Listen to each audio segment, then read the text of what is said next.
Welcome sa Pinoy Crime Stories, kung saan ibinabahagi namin ang mga kaso at kwentong misteryo na magpapatayo ng inyong balahibo. Kung ikaw ay bago rito sa aming channel, ay i-hit na ang like sabay subscribe.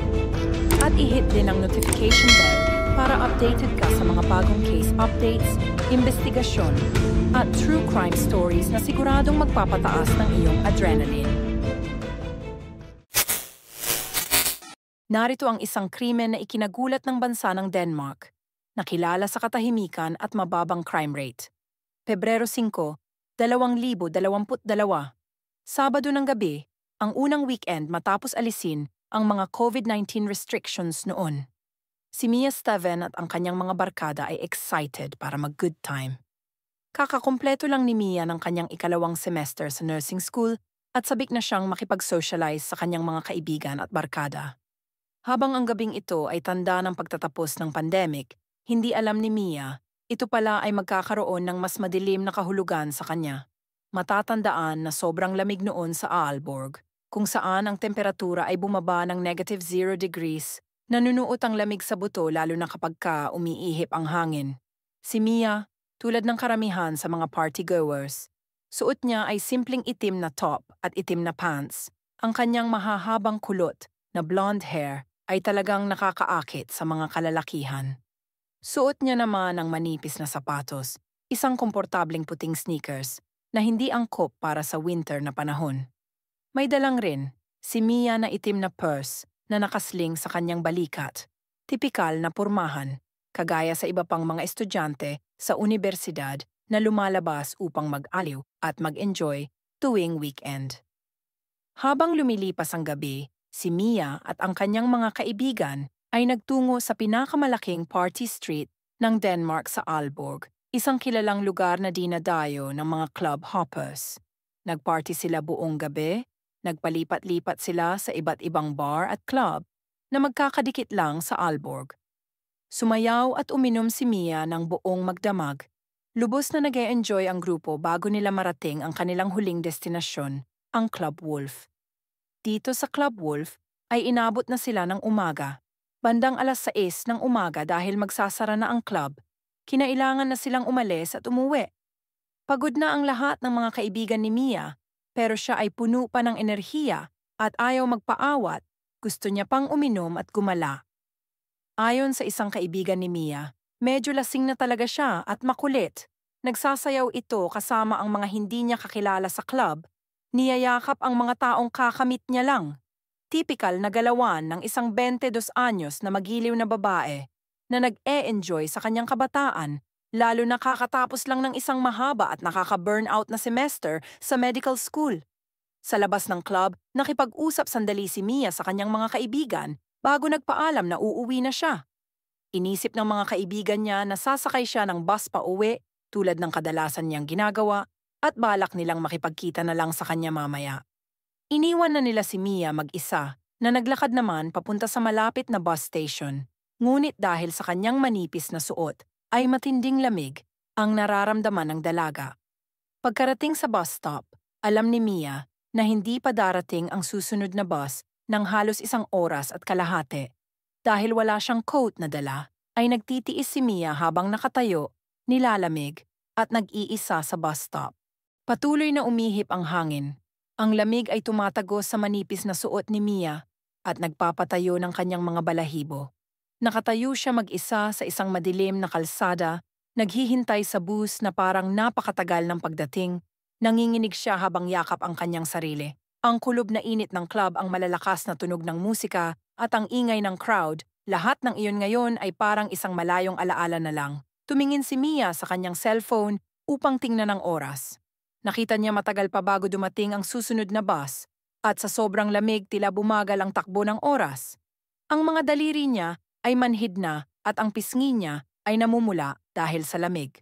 Laking gulat ni Mia na may biglang huminto na isang sasakyan sa tabi niya. Tumingin siya agad sa driver's seat, sinusubukan kilalanin ang nagmamaneho nito. Isang lalaking nasa mahigit 30 taong gulang at maamo ang mukha. Inalok ng lalaki si Mia na sumakay na para ihatid siya nito pauwi sa kanila. Dahil naaawa daw ang lalaki kay Mia nang makita niya na nilalamig na ito sa kalsada.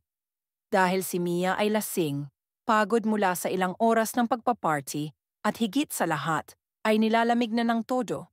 Ito ang nagtulak para ibaba ni Mia ang kanyang guard sa lalaking hindi niya naman talaga kilala.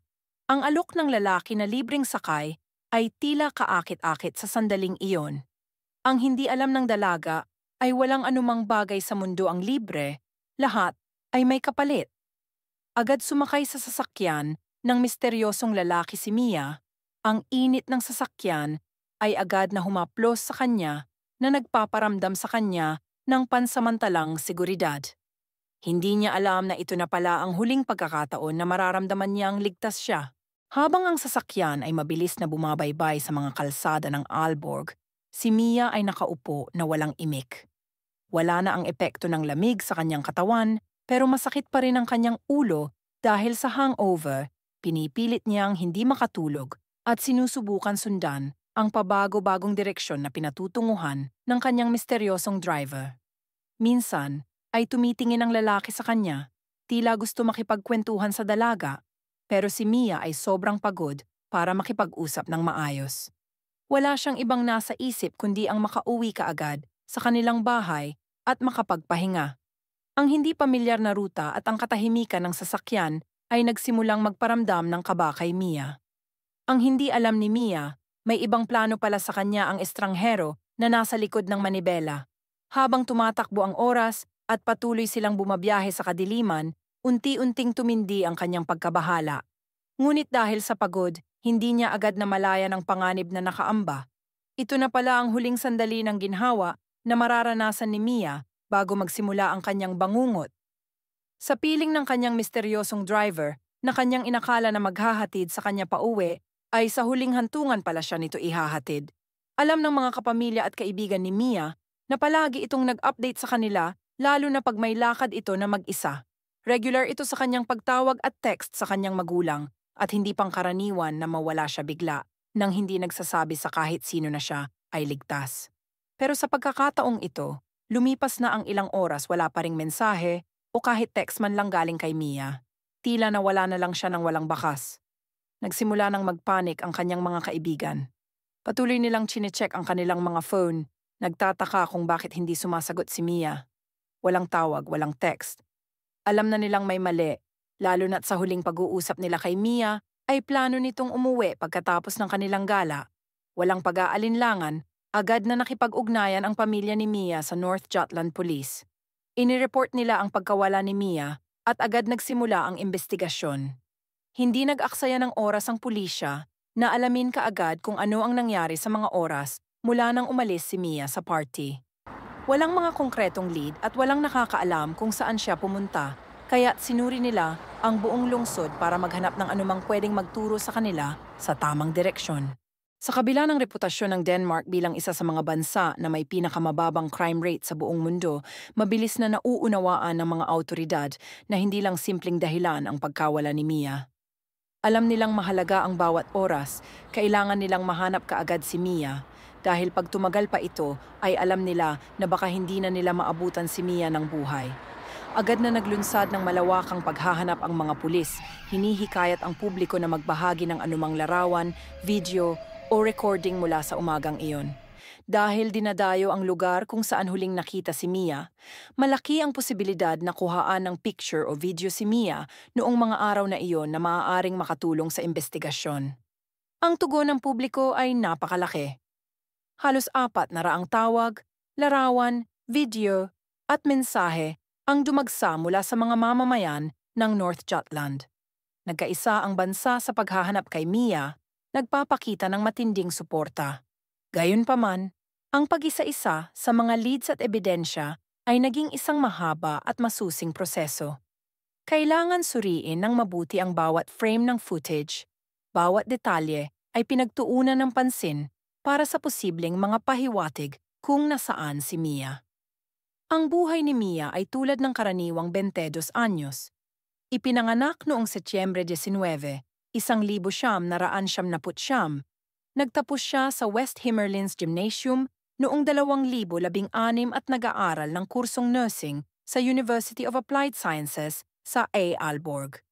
Wala siyang record ng kriminalidad at kilala bilang responsable sa kanyang pamilya at mga kaibigan.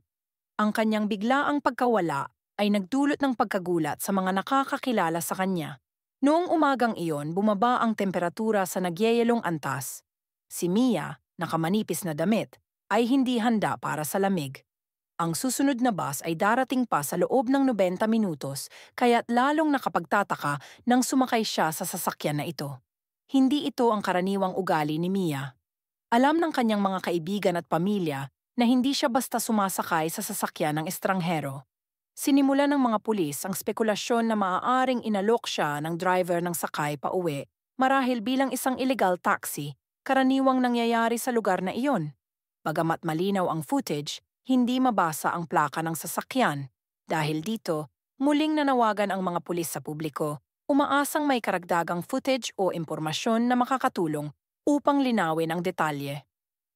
Noong Pebrero 8, matapos ang mas detalyadong pagsusuri ng footage, na-reconstruct ng mga pulis ang mga pangyayari bago sumakay si Mia sa sasakyan.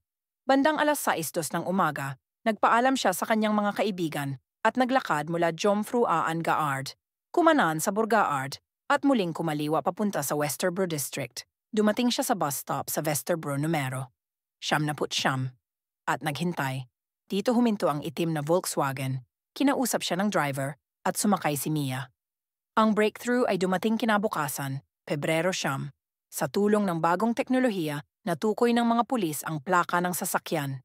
Tinawag itong parrot plate dahil sa makulay nitong background. Ang plaka ay na-trace sa ilang address, kabilang ang Östervrå, Frackenskold, at isang summer house sa Saltum.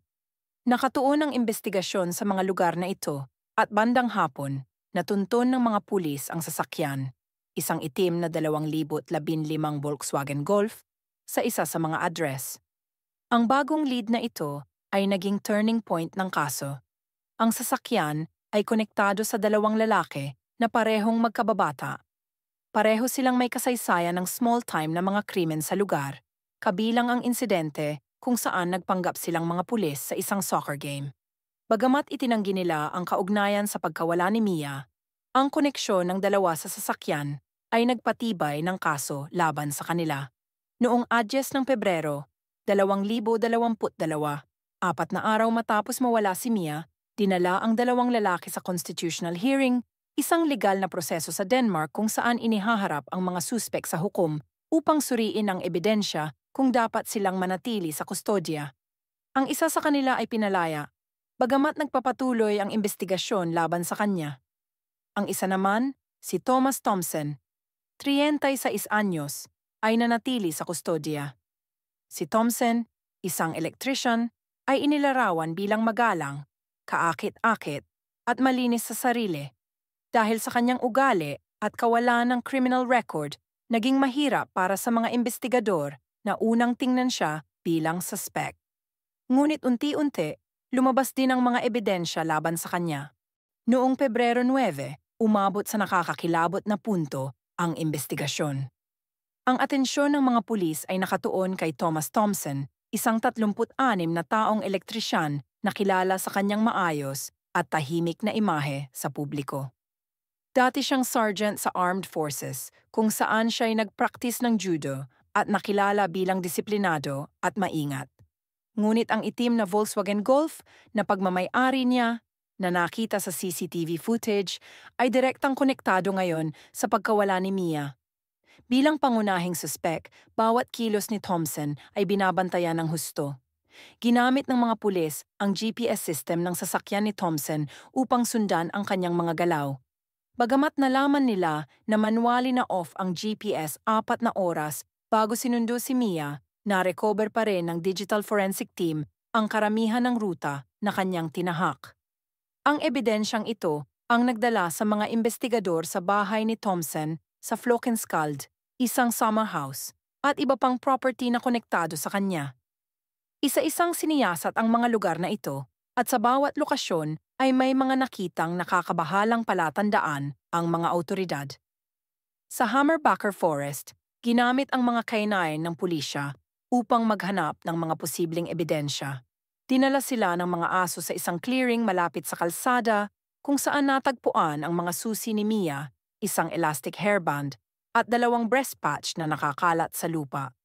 Ang mga gamit na ito ay nakakalat sa malawak na lugar na tila nagpapahiwatig na tumatakbo si Mia, parang desperado itong makatakas at sa pagmamadali ay nalaglag ang kanyang mga gamit.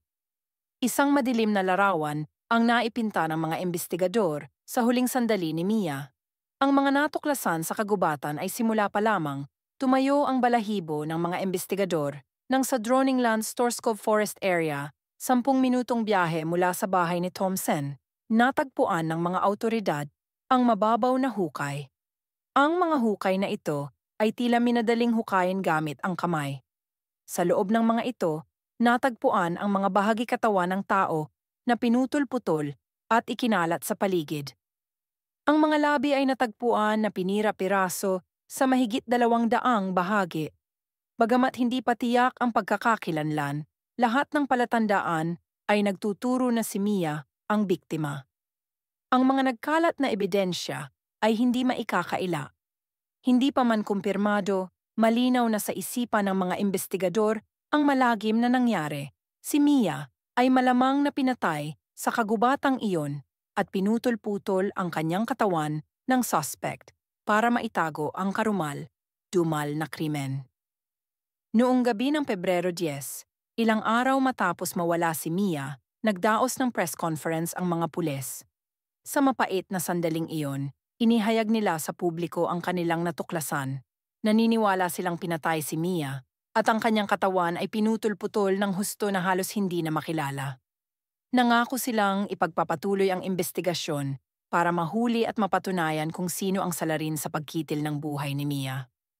2 araw ang lumipas, Pebrero 2, nakumpirma na ang mga labi ay kay Mia. Ang ulat ng coroners ay mas lalong nakakabigla. Ang katawan ni Mia ay pinutol sa 231 bahagi. Brutal ang proseso, isang electric saw ang ginamit sa mga buto, hobby knife para sa maliliit na hiwa, at gunting para sa mas eksaktong dissection. Ang ilang bahagi ng kanyang katawan ay tinangkapang tunawin gamit ang isang malakas na alkaline solution tulad ng sodium hydroxide upang burahin ang anumang ebidensya. Natukoy din na ang sanhi ng kanyang kamatayan ay strangulation o pagsakal sa kanyang leeg hanggang sa ito ay mawalan ng kanyang buhay. Ang mga nangyari matapos sumakay si Mia sa sasakyan ni Thompson ay naging mas malinaw ngunit masakit na tanggapin sa mga magulang at kaibigan ni Mia. Habang nagpatuloy ang investigasyon, ay lalong nasisinagan ang madilim na mga huling sandali ni Mia. Naging paalala ang kasong ito kung paanong ang isang karaniwang gabi ng saya ay maaaring magtapos sa isang malagim na trahedya. Ang atensyon ngayon ng mga pulis ay hindi na sa paghahanap kay Mia, kundi sa tao na gumawa nito sa kanya. Maaga pa lang ay si Thomas Thompson noong araw na iyon ay tila naghahanda para sa isang malagim na plano. Manual niyang pinatay ang GPS ng kanyang sasakyan alas 2:14 ng madaling araw, marahil upang maiwasan ang anumang tracking habang siya'y naglilibot. Ngunit dahil sa isang technical error, patuloy pa rin itong naglog ng lokasyon bawat 15 segundo. Ang technical error na ito ay ang nagpabilis sa investigasyon ng pagkawala ni Mia. Noong tanungin siya kung bakit niya pinatay ang GPS, ang sagot ni Thomas ay kakaiba. Sinabi niyang ginawa niya ito upang maiwasan ang isang pulis na di umano'y may galit sa kanya at madalas siyang inaabuso. Nakapagdududa ang rason na kanyang ibinigay. Ibinalik niya ang GPS alas 9:23 na ng umaga, kaya't malinaw na ang mga nangyari bago mawala si Mia ay naganap sa pagitan ng alas 6:09 ng umaga noong pumasok si Mia sa kanyang sasakyan at 9:23 ng umaga nang muling gumana ang tracking. Alas 6:09 ng umaga, nakita sa CCTV footage si Thomas na huminto gamit ang kanyang itim na Volkswagen Golf sa tabi ni Mia na naghihintay sa bus stop sa Vesterbro District. Binaba niya ang bintana at inalok siya ng sakay na tinanggap naman ni Mia. Ayon kay Thomas, nag-iisa si Mia sa lamig, walang jacket kaya't naisipan niyang tulungan ito. Sa kanyang kwento, inilarawan niyang naging mapang-akit si Mia sa sasakyan. Dahil dito, sinabi niyang nagkaroon sila ng consensual na sexual activity nang makarating sa Hammerbacke. Dinala raw ni Thomas si Mia sa isang liblib na lugar malapit sa training ground ng Camp Hammer para ipakita ang isang bagay na cool. Pero dito na naging madilim ang kwento. Ayon kay Thomas, nagalit si Mia nang malaman niyang dating sergeant pala siya sa army. Sinabi niyang aksidente raw na nadulas si Mia sa paglabas ng kotse at na nagresulta sa pagkatwist ng leeg nito. Minsan naman sinabi niyang ang straps ng bag nito ang posibleng sumakal sa kanya. Ang mga kwento ni Thomas ay hindi nagtatama. At paiba-iba ang bersyon at pagkakasunod ng paliwanag niya sa tunay na dahilan ng pagkamatay ni Mia. Sa ibang bersyon ng kanyang kwento, nadulas daw ito agad sa paglabas ng kotse. Ang mga inconsistent na detalye ay nagdulot ng malaking pagdududa sa kanyang mga pahayag. Dito na nagsimula ang nakakakilabot na bahagi ng kwento base sa kanyang mga salaysay. Ayon kay Thomas, hindi niya alam ang gagawin, kaya nagdesisyon siyang ilagay ang bangkay ni Mia sa kanyang sasakyan at dalhin ito sa kanyang bahay. Doon pinagpira-piraso niya ito gamit ang saw at kutsilyo. Sinubukan daw niyang tunawin ang katawan gamit ang alkali, pero nang hindi ito gumana, pinutol-putol niya ito at inilibing sa kagubatan. Ang ibang bahagi ay ikinalat niya sa Dronninglund Storskov. Upang burahin ang ebidensya, sinunog niya ang mga damit, gamit, car mat, at ang bag ni Mia, bagamat hindi niya maalala kung saan eksaktong lugar ito ginawa. Ayon sa pulisya, sumakay si Mia sa sasakyan sa pag-asang makakauwi siya kaagad ng kanilang bahay dahil walang darating na bus hanggang alas 7:35 ng umaga at dahil halos nagyeyelo ang temperatura, wala siyang magawa kundi magtiwala sa estrangherong nag-alok ng sakay. Ngunit sa halip na ihatid siya, dinala siya ni Thomas sa isang liblib na lugar, kung saan siya tinugis, kinahasa, sinakal, at sa huli pinagpira-piraso. Mariing itinanggi ng pulisya ang pahayag ni Thomas na aksidente lamang ang nangyari. Ayon kay Coroner Asher Hedegaard Thompson ng Aarhus University, sistematiko at sadyang ginawa ang pagputol-putol sa katawan upang itago ang tunay na sanhi ng pagkamatay. Bagamat may ilang nawawalang bahagi ng katawan, sinabi ng autopsy na malamang suffocation ang dahilan ng kamatayan at may ebidensya rin ng sexual assault. Ang mga pahayag ni Tomas tungkol sa mga huling sandali ni Mia ay lalong naging hindi kapanipaniwala. Ang ebidensya ng desperasyon ni Mia na tumakas, ang kanyang mga gamit na nagkalat sa kagubatan, ay nagbibigay ng ibang larawan. Ang kanyang hairband ay natagpuan sa kalsada, ang kanyang susi sa clearing, at ang mga chest patches niya sa malalim na parte ng kagubatan. Ang GPS data mula sa sasakyan ni Thomas ay nagpakita ng 3 paghinto sa kalsada na nagpapahiwatig na nanlaban si Mia para sa kanyang buhay. Sinabi ni Special Prosecutor Mite Bendix na ang mga ebidensyang ito ay nagpapawalang katotohanan sa anumang pahayag ni Thomas na konsensual ang nangyari. Sa mga araw bago ang krimen, si Thomas ay nagpakita ng mga palatandaan ng pagiging mapanganib. Ayon sa mga investigador na nag-imbestiga sa kanyang computer, nanood daw siyang malalaswang palabas sa kanyang browser at pagkatapos naglibot sa Aalborg na tila naghahanap ng biktima. Ayon sa salaysay ng mga kaibigan at kakilala ni Thomas, noong mga araw na nawala si Mia ay tila normal lang ang kilos niya. Nag-order siya ng pizza, nagchat-chat siya sa mga kaibigan at parang walang nangyari. Lingid sa kanilang kaalaman, ito ang mga panahon na china-chop-chop nito ang katawan ni Mia. Habang patuloy ang investigasyon, unti-unting lumitaw ang isang nakakabahalang larawan. Hindi lamang ng krimen, kundi pati na rin ng taong responsable dito. Sino nga ba si Thomas Thompson? Habang tumatakbo ang paglilitis, unti-unting naungkat ang kanyang nakaraan, na sa unay nakatago sa likod ng kanyang tahimik at ordinaryong pamumuhay. Lumabas na ang kasaysayan ni Thompson ay malayo sa pagiging inosente. At posibleng ito ang nagbigay sa kanya ng tiwala na isagawa ang kanyang brutal na krimen. Ipinanganak noong Hunyo 18, 1985, lumaki si Thomas Thompson sa Sabie at kalaunan ay lumipat sa Fockenskald, isang maliit na village na may populasyon na 500 lamang. Lumaki siya sa isang maayos at tila karaniwang tahanan na walang kasaysayan ng karahasan, pang-aabuso, o kriminalidad. Sa simula, tumira siya sa isang apartment bago lumipat sa dating bahay ng kanyang lolo't lola. Pumasok siya sa militar bilang isang sersyento, kung saan nakilala siya sa kanyang disiplina at kasanayan sa judo. Pagkatapos ng kanyang military career, naging electrician siya at kinikilala bilang mahusay sa trabaho. Bagamat kilala rin siya bilang tahimik at loner.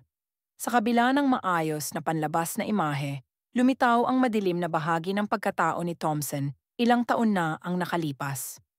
Noong 2009, siya ay may police record ito bilang isang peeping Tom sa kanilang lugar dahil nahuli siyang nag-iiwan ng similya sa bintana ng isang babae. Ang krimen na ito ay nangyari sa Frederick Chauvin sa pagitan ng 2005 at 2006.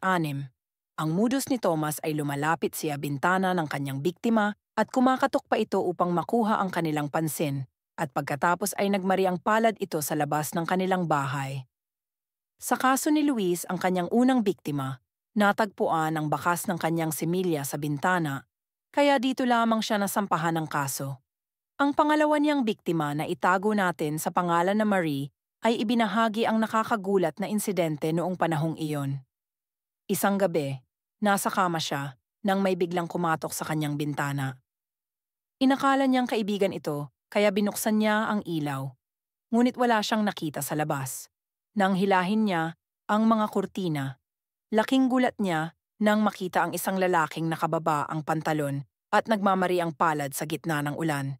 Hindi niya malilimutan ang malamig at blankong tingin ng lalaki. Sa takot ni Marie, agad siya tumakbo at nagsisisigaw para gisingin ang kanyang mga magulang na agad tumawag sa pulis. Ngunit hindi rito nagtapos ang kanyang kriminal na kasaysayan ni Thomas. Noong 2010, ang DNA ni Thompson ay na-link sa isang hindi nalutas na kaso ng assault sa Aalborg. 2 babae ang nagising at natagpuan ang isang lalaking inaatake ang isa sa kanila habang natutulog sa kanilang apartment. Tumakas ang lalaki at nanatiling misteryo ang kaso, hanggang sa umunlad ang teknolohiya ng DNA na nag-ugnay kay Thompson. Gayunpaman, dahil sa Statute of Limitations, hindi siya maaaring kasuhan para sa 2010 assault. Sa kabila nito, tumestigo ang 2 babae at isang mahalagang saksi sa kasalukuyang kaso. Ang iba pang testimonya sa paglilitis ay nagbigay ng mas disturbing na larawan ng personal na buhay ni Thompson.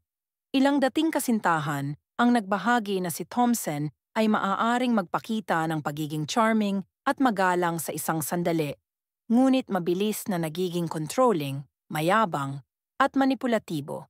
Sinabi nila na palagi niyang iginigiit ang gusto niya at nagagalit kung hindi nasusunod ang kanyang plano. Kinumpirma ito ng isa niyang kaibigan mula pagkabata na nakakita rin ng biglang pagbabago sa personalidad ni Thompson. Isang dating kasintahan ang nagbahagi ng nakakagulat na insidente. Tinaliraw siya ni Thompson nang hubad sa radiator ng kanilang bahay, labag sa kanyang kalooban.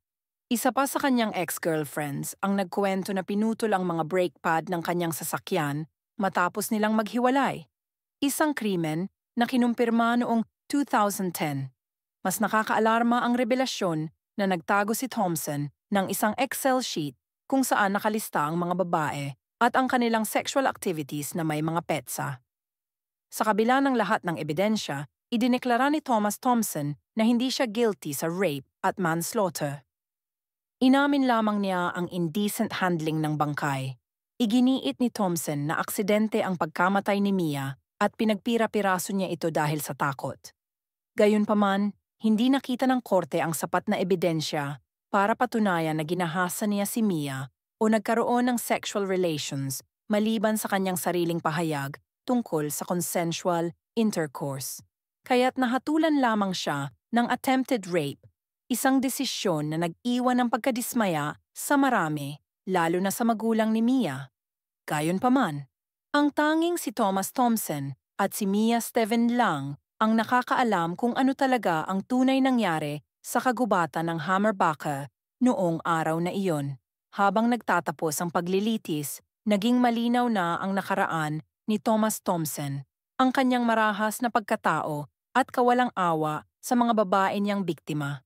Ang mga piraso ng mga gamit ni Mia na nagkalat sa kagubatan, mga labi niya na pinagpipiraso, at kanyang DNA na nagkalat sa bahay ni Thompson ang makakapagtagpi-tagpi sa sakit at pagdurusa na kanyang natamo nung araw na iyon. Ang kaso ni Mia Steven ay naging patunay ng kasamaan na maaaring maitago sa likod ng tila normal at maamong mukha ni Thompson. Ang inakala ni Mia na isang mabuting alok ng sakay sa malamig na umaga ay nauwi sa isang nakamamatay na bitag. Noong June 2023, si Thomas Thompson, na 38 years old noon, ay nahatulan sa brutal na pagpatay kay Mia Skadhauge Steven. Bukod sa kasong murder, napatunayang guilty rin si Thompson sa tangkang panggagahasa at hindi wastong pagtrato sa bangkay. Ang desisyon ng korte ay batay sa malalim na mental evaluation na isinagawa sa panahon ng paglilitis. Napagpasyahan ng Council of Forensic Medicine na si Thompson ay dominante, manipulative, at walang kahit anong pagsisisi o pagkilala sa kanyang kasalanan. Idiniin nila na may malaking posibilidad na gawin ulit ni Thompson ang mga marahas o immoral na krimen, kaya't siya'y itinuturing na seryosong banta sa lipunan. Sa kabila ng napakaraming ebidensya laban sa kanya, patuloy na itinatanggi ni Thompson ang anumang pagkakasala. Iginiit niyang inosente siya sa mga kaso ng murder at tangkang panggagahasa na aniyay gawa-gawa lamang. Umapela kaagad si Thompson sa High Court, umaasang mapawalang sala o mabawasan ang kanyang sentensya. Noong may 2024, pinasura ang apela ni Thompson at nanatili ang hatol ng High Court sa kanyang ginawa. Naniniwala sila na lubhang unstable si Thompson at malaki ang posibilidad na uulitin niya ulit ang kanyang mga ginawa. Pagkatapos ng paglilitis, sa kabila ng matinding pagdadalamhati, nagpasalamat ang mga magulang ni Mia sa suporta ng komunidad. Sa isang taos-pusong mensahe, pinasalamatan nila ang lahat na tumulong sa kanila sa napakahirap na panahong ito. Ang kanilang hiling na huwag na magdala ng mga bulaklak ay isang paraan upang ipakita ang lalim ng kanilang pighati at pag-alala sa kanilang anak. Ang kwento ni Mia ay nag-touch sa puso ng marami, nagdulot ng magkahalong takot at galit sa mamayan ng Denmark. Ang kasong ito ay yumanig sa buong komunidad, lalo na't nangyari ito sa panahon ng pagbabalik sa normal matapos ang mga restriksyon sa pandemya. Maraming tao ang nanumbalik ang takot sa paglabas ng bahay at pagpunta sa mga pampublikong lugar. Dahil dito, umusbong ang panawagan para sa mas mahigpit na mga hakbang pangkaligtasan, lalo na sa pagdaragdag ng surveillance sa mga lungsod kung saan maraming kabataang naglalakad mag-isa sa gabi. Ang insidente rin ang nagbigay daan sa pagbuo ng Safe House Initiative, isang grupo ng mga voluntaryo na layuning tiyakin ang kaligtasan ng mga kabataang pauwi.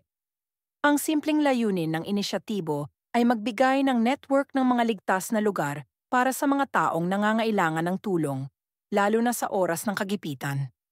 Habang nagpapatuloy ang proseso ng apela ni Thompson, malinaw ang matatag na panawagan ng komunidad para sa hustisya. Sa huli, ang kwento ni Mia ay hindi lamang tungkol sa pagkawala, ito rin ay kwento ng pagbabago. Ang kanyang kamatayan, bagamat isang trahedya, ay naging simula ng isang kilusan para sa mas ligtas na lipunan, isang hakbang upang tiyakin na ang ganitong mga pangyayari ay hindi na mauulit. Ang alaala ng kanyang tapang at ng tapang ng mga patuloy na lumalaban para sa kanyang alaala ang magiging sukatan ng tunay na hustisya. Maraming salamat sa pagsubaybay at pagtangkilik sa Pinoy Crime Stories. Nagagalak kami na ibahagi sa inyo ang mga crime stories sa buong mundo upang kapulutan ito ng aral at babala na hindi lahat ng tao ay mabuti. Ang iba ay nag-aantay lamang ng tamang pagkakataon upang umatake. Kung nagustuhan mo ang aming video, mag-subscribe na sa aming channel Pinoy Crime Stories. Huwag kalimutan i-hit ang notification bell at i-like ang video na ito. Maraming salamat mga kababayan at abangan ang aming mga susunod na mga videos. Hanggang sa muli, ako po si Marie, ang inyong lingkod at tagapaghatid ng mga misteryo dito sa Pinoy Crime Stories. Paalam.